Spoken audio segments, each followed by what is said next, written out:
Hello all. Today I'll be going over the reasons to take your baby to a manual therapist. My name is Dr. Brian Nichols. I'm a physical therapist and fellow of the American Academy of Orthopedic Manual Physical Therapy. This presentation goes over an adaptation of reasons to take your baby to a manual therapist, adapted by the book by Catherine Watson-Jenna, Supporting Sucking Skills in Breastfeeding Infants. So initially, the reasons to consider are any constraint during pregnancy or a difficulty during labor and delivery. This can manifest in a lot of different ways, whether a prodromal labor that's really fast or a labor that is prolonged and lots of pushing with the baby getting stuck along the way. It can also be related to an emergency C-section because a baby gets stuck, or even a breech baby. Sometimes this manifests itself as a visual craniofacial asymmetry or an abnormal head shape. My son had a cone head after getting stuck for about 45 minutes in the same spot. The skin and soft tissue wanted to go, but his skull and brain didn't want to move through. This can also manifest itself as a high peaking palate. So if you put your finger in their mouth, a palate that is raised instead of rounded. Or an anterior-posterior pitched hard palate. So they kind of angle instead of being more uniform. A narrow palate or a narrow mouth. This is for the little ones who have trouble getting a wide mouth around the breast and with feeding. Or at the other extreme, a wide mouth, the little one that does not have a lot of fat in his cheeks. They have some trouble with having enough suction, which is what is responsible for drawing in. If a baby has bruising or swelling around their head, this is also a sign that some of these things can be going on. There can also be an asymmetric muscle recruitment. So babies that have or have been diagnosed with torticollis or have a preference to one side that's pretty definitive, like more than 70% of the time they're going to one side, they may be a good candidate for manual therapist. Some other reasons are an apparent or consistent discomfort when held in a specific baby position. With these positions, what can happen is a baby will be lying on their back or lying on their stomach, and they just hate it. My son wanted to be curled up and held in our chest all the time. He never wanted to be put on his back. These are signs, or even like a guppy position where they're extending back and over with their neck. These babies really can benefit. A lot of times they have some hidden type of tension or tightness that we can't see and isn't causing them to not move. But when we put them into these more sustained positions, they really struggle and are uncomfortable. This can also manifest or be shown in an inability to move the head, neck, or limbs in all motions and ranges. So if a baby can turn their head all the way to one side but not the other, they're probably going to need some help. An inability to hold their head in a neutral posture.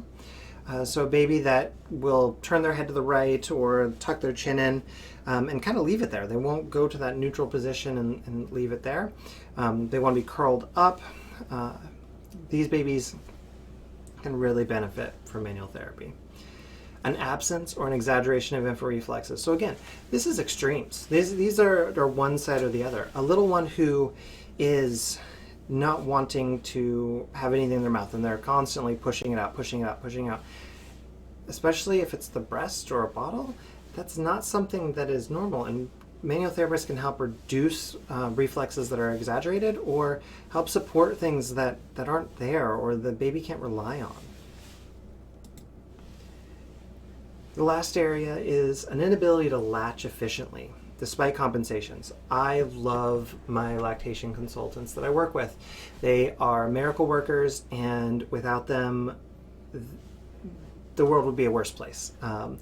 They help the mom or the caregiver compensate to work with the baby to help provide compensations or changes that are needed. And a lot of times babies kind of click into gear and can figure it out, or they start a cascade that's really helpful. But then there's babies who are still struggling despite this help, and clicking or slurping or losing of milk, leaking milk out the mouth, biting of the nipple, walking up the nipple where they start at the end and kind of walk their way up, suck by suck, tongue thrusting where they're pushing anything out of their mouth. Pushing off the breast or arching away is a sign of dysregulation and really needs support. Babies that are pushing away or pulling away, especially during a letdown, they're getting too much too fast and they can't control it and they're struggling. And by helping them work more efficiently, manual therapists can help push them in the right direction. A lack of endurance, they may be falling asleep after just a few moments at the breast, or it can also manifest as like a jaw quivering or trembling where the baby has their bottom jaw just shakes. That's a big sign that they're not working efficiently, they don't have the motion.